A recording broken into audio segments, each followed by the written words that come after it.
iyadoo abaartii dalka soo martay ay dadka kaga tagtay duruufaan ka soo kabasho lahayn ayna la daalaadhacaynayaan diiftii abaartii jeesatay ayaa TV-ga caalamiga ee Home Cable TV oo inta badan u adeega bulshada waxa uu booqday kaamka barakacayaasha deegaanka Balanbaal ee galbeedka degmada Garadag halkaas oo ay ku sugan yihiin in ka badan 600 oo qoys oo dadkii xoolaha qaniga ku ahaan jiray balse hadeer caydha saaxiib la noqday waxayna ka dayriyeen xaaladda nololeed ay ku sugan yihiin iyaga oo baaq u diray xukuumadda Soomaaliland hay'adaha madaxa bannaan iyo kuwa dawliga iyo gudida ka soo kabashada abaaraha iyo waliba dadka ka soo jeeda deegaankaasi qurba joog iyo qolqol joogba inay si degdeg ah ugu soo gurmadaan waxaan goobtaasi ka hadlay haydhka magaalada odayaasha iyo mas'uuliyiinta tuuladaasi iyo sidoo kale waliba dadka barakacayaasha ah ee kaamkaasi ku sugan waxayna cabashadoodu u dhacday sida tan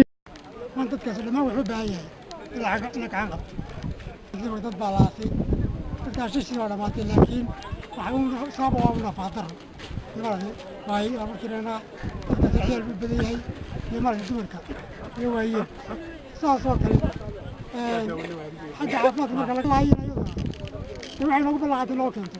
xagga biyaha xagga gacan qabashada xagga magaranaysa kasoo kabashada abaaraha wax badan noogu ballaqay waxa ka qabanaysa madaxweynaha Soomaaliland Axmed Maxamed Siilaanyo waxaanu sheegaynaa dadkanu inay dad yihiin meeshan koobtan waa Balanbaal waa daba qayroodo waa halka qaxoonti ku degan yahay waa Balanbaal waxaanu sheegaynaa dadka inta leeg ee tirada leh ee qaxoontiga ah ee barakacayaasha oo ka tirsan degmada Garadag Balanbaal oo ka tirsan degmada Garadag oo xeradan qaxoontiguna ay tahay daba qayroodo waxa degan dad 600 oo qoysa oo barakacayaala oo dadkii xooluhu ka soo dhamaadeena oo qaxoonti ah dadkaas oo iyagu taakulo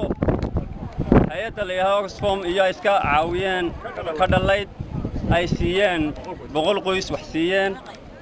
100 qoys ayaa dadkan ku wada nool yahay oo isku dul saariya marka 100 qoys ay ka goodo hay'addu aanay wax u soo sitay aanay u gaarin waqtiga wax siiso magaalada ayaa kariyo looga soo ururiya oo siisa iyo dadka islaamkaaba wuxuu ururiya dadkaas waxa ay ku nool yihiin tiradoodana waa aragtaan deegaankoodana waa aragtaan waana wada qaloocan halkanna waxa idii cadaynaysa oo marqaati madoona waa halkii wasiirka warfaafinta cadaan waa halkii uu yimid abaaraha hay'adaha caalamiga kuwa caalamiga kuwa madaxa bannaan kuwa islaamka hay'adaha islaamka kuwa dawliga hay'adaha madaxa bannaan mid kasta waxaan doonaynaa dadka inay u soo farjadeen oo ka soo codsanaynaa inay u farjadaan dadka walaalahooda wuxuu qabtaan ee baahan ee darla ee shubanada qaba ee xanuunada qaba ee gaajada qaba ee baahida qaba ee qaxoontiga ah iyaga qudhooda xisbiyada waxaan leenahay dadka tiradooda waa aragtaa codka ka helaysana waa aragtaa waana dadkiinii xisbiyada waxaan leenahay dani walba waxaad kaliya ku ridato baad kala soo baxaysaa waxaad kaliya ku ridato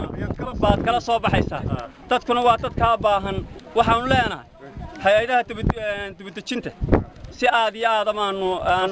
baaq ugu diraynaa kabashada abaaraha baaq baan u diraynaa baaq madaxweynaha baaq baan u diraynaa waxaan u diraynaa hay'adaha islaamka aan baaq u diraynaa waxaan uga gudbayaa markaan diidimka anoo ku hadlaya qadadka qaxoontiga ee ku urursan magaalada la yiraahdo Balanbaal iyo diidimka ilaa ka dhigaya adduunyadoodii baxday barakacayaasha anigoo ku hadlaya afkoodii waxaanu nahay 600 oo qoys ama reer bas loo yaqaan 600 ee reer waxa hay'aduhu naga qaabileen oo hay'adu naga qaabishay 100 reer ama 100 qoys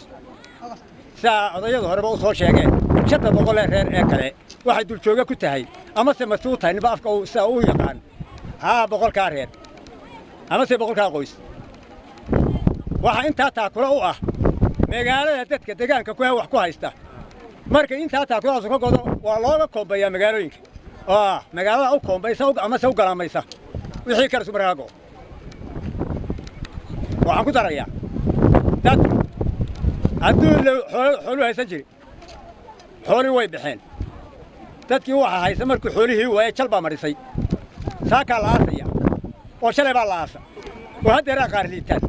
وحلوات يا واحد يحرلات waxaanu ka codsanaynaa dawladda Soomaaliland guddiga ka soo kabashada abaaraha hay'adaha samafalka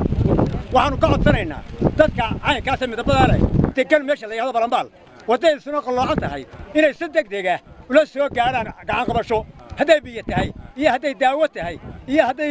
kala ay tahay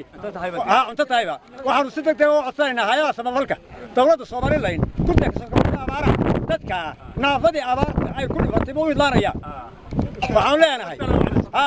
assalaamu calaykum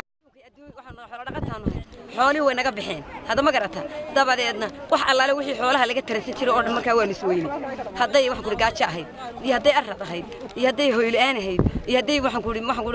maxay diin barasho ahayd iyo haday maxay ahayd wax allaale wixii islaamku u baahnaan jiray hada ma garata haday arrad dabadeedna haday arradkii guriga tahay iyo haday arradkii dadka tahay iyo haday maxay wixii la maqtuubanay la cunayay ay tahay mid walba waanu ka dayacnay walaal caafimaad darradu waa ka daalig halkan waxaan ku dhaqaatiir ma leh waxaan kugu yiri ma laha waxbarasho Faraxaaji Cabdi Nuur telefishinka caalamiga Home Cable TV degmada Gar adag ee galbeedka gobolka Sanaag